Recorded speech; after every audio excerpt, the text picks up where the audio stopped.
this little navigation piece. And the whole point of this is to link off to different social media platforms that have very specific things about Skittles. And it connects in everything from YouTube to Flickr to discussion groups and everything else. So this is an idea of basically redesigning your web presence to completely and totally integrate with the social platforms. And here's another interesting examples. This is a website that's in beta that this particular group is putting up, but the entirety of the website is all links to social media. But instead of just pointing to the social media, it's literally grabbing the content and pulling it in and displaying it. This is what I mean by really interesting integration. And then finally, if you don't think that these people aren't thinking about it, about a month or probably 2 months ago, there was a big hubbub. Twitter was hacked. And somebody got in and downloaded all this stuff. A site called TechCrunch actually then published a bunch of their internal documentation. And what's interesting is this on the left is a piece of the documentation of what they're trying to do. Well, we want to be the first to get 1 billion users. Okay, they're at about 20 million right now, so they got a few to go. And Facebook's ahead of them. But if they had 1 billion users, they would literally be the pulse of the planet. Their real-time ability to be able to have all these people communicating in this platform, you would literally know exactly what everybody is thinking, at least 1 billion of us. And then what are they afraid of? Well, they're afraid of Facebook. And Facebook just released something that's very similar to Twitter this last week. So we'll see how this race goes. Now I want to talk just real quickly about, well, okay, we talk about social media, but why? What's going on? What's different about this? And this is kind of a chart that we use internally to kind of demonstrate a little bit what we heard Jeff talk about yesterday, the idea of the swarm and helping the swarm out. But in simplistic terms, there's a group of people out there. Call it the herd, call it the swarm, call it, the mass of humanity. And what we're trying to do as marketers is we're trying to get the attention of those people and then bring them in and to sell them something, right? That's the hope anyway. But here's what goes on really, is that you have somebody out there and they have a friend that says, I recommend that you talk to these guys. They do good stuff.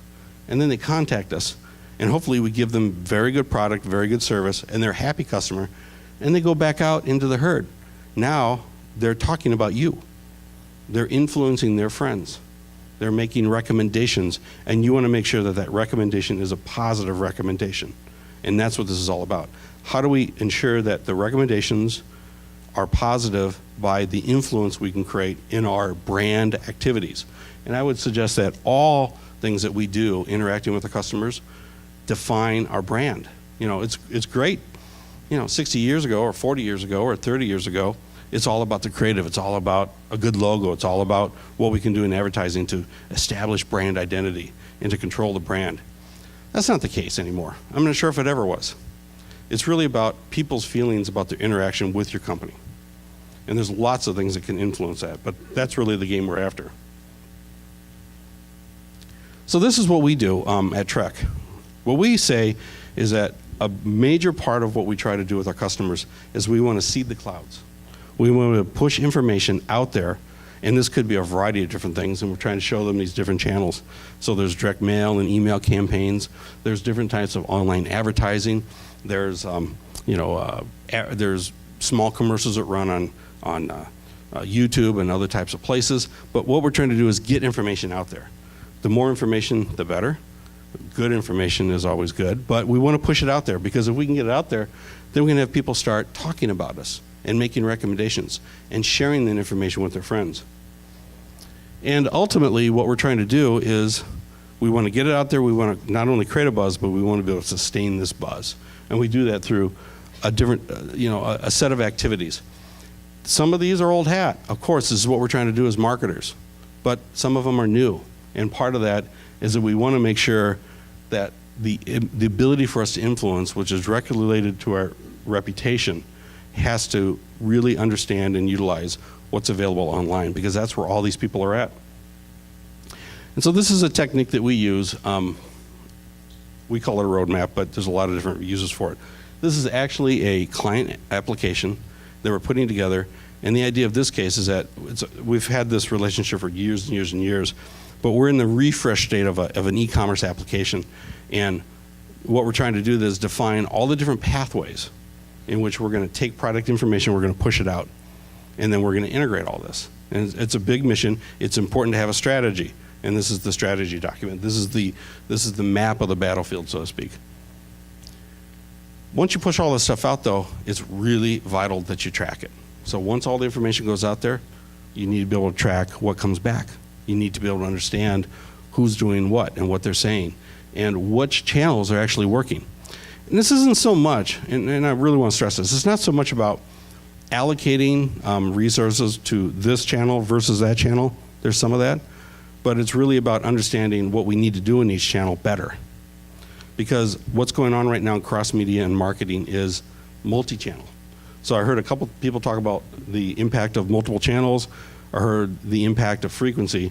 And what we say at Track is it is about multi-touch and multi-channel. It takes multiple times for somebody to get a message, and it helps if they get it through different media in a coordinated fashion. Same message, formatted and optimized for those channels. And I want to kind of, at the tail end here, show you a real example, what we mean by this. How do you possibly integrate social media? This happens to be an application that's a product that we have called Trek Maps to produce effectively one-to-one route maps and location maps that could be incorporated into email and direct mail. But we also did this last fall to try to demonstrate, okay, how can all this stuff actually work together? And I'll just kind of walk through here how this all fits together. So obviously there's a website and there's product information and there's, fill out the form and you'll get a free quote, all this different stuff, and examples and downloadable things. It's a website. But then we also have direct mail and direct email using the same design, same messages, literally, in many cases the same messages. And then we're using those as channels with personalization and a personalized URL, as well as the email, effectively doing the same thing. I don't know if you noticed there, but in the corner of that, there's a QR code. Anybody use QR codes in their campaigns? So here's what you can do with the QR code, quick response code, is that there's lots and lots and lots of camera phones now that have the ability to take a snapshot of these 2D barcodes and then basically decipher the information that's embedded. And in this case, we're deciphering a URL, and then you can open a browser and you can go to it, and we can track the fact that that QR code was used for that person, and we know exactly how they responded.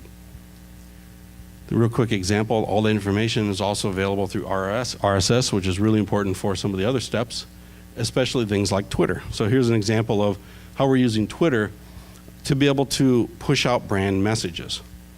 And what we haven't done a good job of yet with this particular application is to also incorporate more personal stuff. But that's certainly a big part of the strategy.